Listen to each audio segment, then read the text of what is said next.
Samsung M31 background data uses setting. नमस्कार दोस्तों, स्वागत है आप सभी का तिकराज यूट्यूब चैनल पर।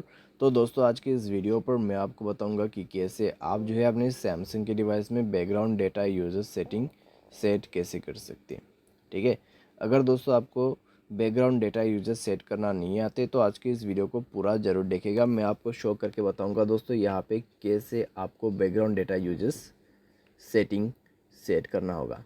ठीक है, बैकग्राउंड डेटा को आप बंद कर सकते हैं या फिर ऑन कर सकते हैं किसी भी एप्लीकेशन के लिए, तो ये सब आप कर सकते हैं। तो वीडियो शुरू करने से पहले दोस्तों अगर आपने चैनल को सब्सक्राइब नहीं किया है तो सब्सक्राइब करते हुए बेल आइकन को क्लिक करें। अगर आप ऑनलाइन पैसा कमाना चाहते हैं तो वीडियो डिस्क्रिप्शन पर उसका भी आपको लिंक मिल जाएगा। चलिए दोस्तों आज की इस वीडियो को शुरू करते हैं।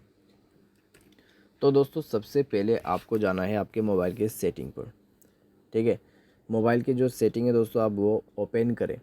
ओपन करने के बाद दोस्तों अगर हम कनेक्शन पे जाते हैं तो कनेक्शन पे दोस्तों इस तरीके का सेटिंग आपको नहीं मिलेगा।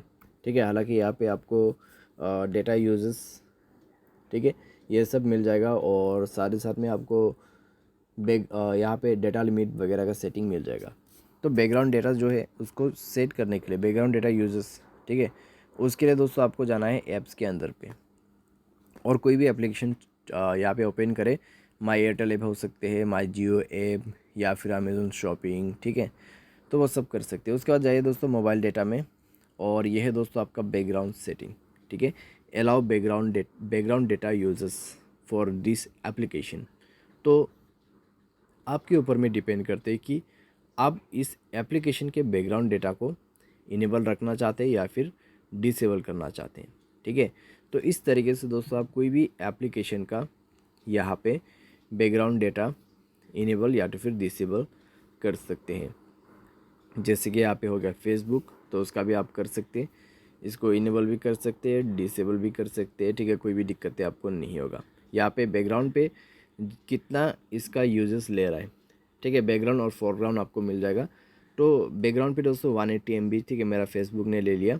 फोरग्राउंड जो है वो है 2.12 GB का, तो टोटल मिला के हो गया 2.30। ठीक है, तो इस तरीके से यहाँ पर पूरा आपको हिसाब मिल जाएगा। तो दोस्तों ये है आपका बैकग्राउंड डेटा यूजेस सेटिंग। उम्मीद करते हैं आपको वीडियो पसंद आया होगा। Thanks for watching.